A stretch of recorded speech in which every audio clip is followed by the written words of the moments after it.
नमस्कार, मी राधिका जाधव. इन सोलापूरच्या बातमीपत्रात आपले स्वागत आहे.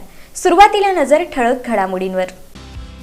या हेडलाईन्सचे प्रायोजक आहेत सोलापुरातील नावाजलेले 7 हिल्स मेन्सवेअर अँड कलेक्शन.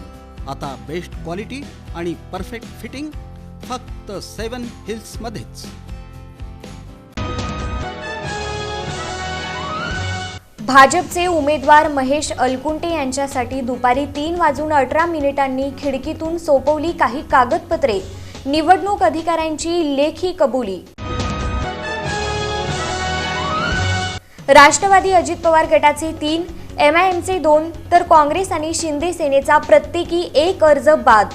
बुधवारी झालेल्या छाननीत भारतीय जनता पक्षाच्या अधिकृत उमेदवारांच्या प्रचाराचा शुभारंभ पार पडला उत्साहात. सोलापूर महानगरपालिकेच्या प्रभाग क्रमांक 25 मधून. आणि नवीन वर्षाच्या सुरुवातीलाच शेतकरी संघटनेचं पेटलं आंदोलन. येडेश्वरी साखर कारखाना आंदोलकांनी ऊसाच्या गव्हाणीत उड्या टाकून पाडला बंद.